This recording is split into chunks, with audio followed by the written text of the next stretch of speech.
Baby cries all day, no matter what mom does. Then she checks his diaper and is shocked. My little son cried all day, no matter what I did. I already wanted to take him to the hospital. But then I looked in his diaper and was shocked. Before the video starts, please subscribe to join our community. Your support helps us grow, and hit the notification bell to stay updated with our latest content. Living with family is never easy, as my husband Roger and I discovered when we moved in with his parents shortly after our son Kevin was born. I'll be honest, I didn't want to move in with my in-laws, but money was short. And with the baby, we just couldn't stay in that tiny studio apartment anymore. At first, Kevin was tiny, and it was okay. But as soon as he started crawling, the trouble began. My father-in-law, Austin, is a retired Navy pilot, and his one entertainment is building model aircrafts.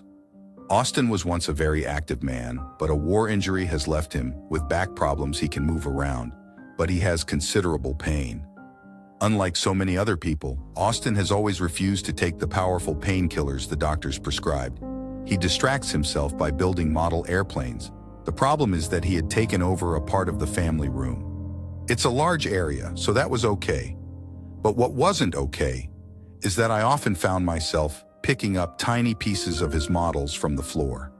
Austin made the planes by hand, not from kits, and everything was handcrafted from sheet metal or balsa wood.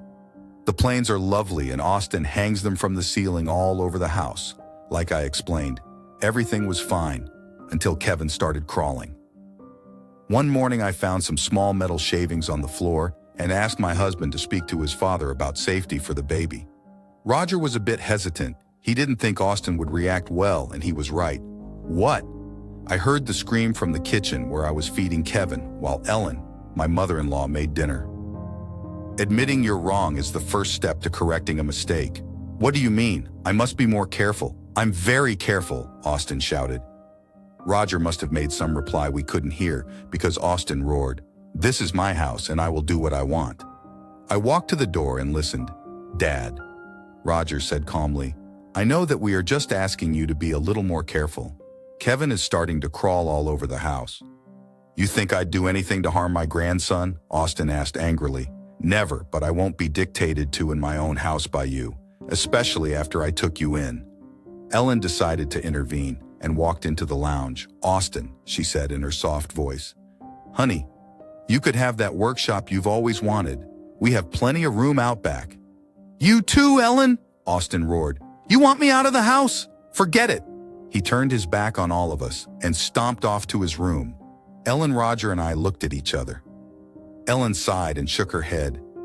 "He's in so much pain all the time, you know? It just makes him bad-tempered, but he'll come around, Anne," she said to me. "I'll speak to him tonight." But Austin was adamant that the family room was where he worked, had always worked, and was always going to work. From then on, I was always extra vigilant around Kevin and watched him like a hawk. A few weeks after the big blowout with Austin, Kevin, who is usually such a good baby, started to cry constantly. I took him to the doctor, but he could find nothing wrong. The doctor told me Kevin seemed to have colic and prescribed some meds. I gave Kevin the medication, but he still cried night and day. After one sleepless night walking the floor with my crying son, I was at the end of my tether. Towards dawn, Kevin finally fell asleep. When I changed his diaper the next morning, I was in for a surprise. In the middle of his stool was embedded a round disc of what I recognized as part of one of Austin's model airplanes. I finished putting the clean diaper on. Kevin fished out the very smelly piece of plastic and marched into the kitchen where Austin and Roger were having breakfast. "Look!" I shouted angrily, waving the disc in front of Austin's face. "Look at what Kevin swallowed, you stubborn man! That's why he kept crying. If it had been metal, it would have injured him."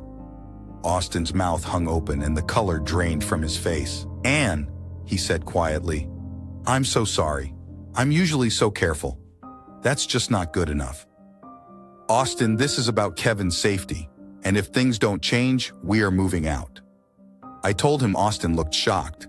"Please," he said, "please don't do that. I know I've been thoughtless and selfish. Give me a chance to make it up to you." The next day, Austin removed every piece of equipment and tool from the family room, and by the end of the week, he'd engaged a man to help him build a workshop in the backyard. As Ellen had suggested, the biggest surprise of all came on Kevin's second birthday. when Austin proudly presented his grandson with a gorgeous bright red model airplane that spun on an axis as if it was really flying. The plane was carefully sculpted out of a soft polymer and child-safe. Kevin was enchanted, of course. That started his passion for airplanes, and by the time he was 5, he was always off to watch Grandpa make airplanes.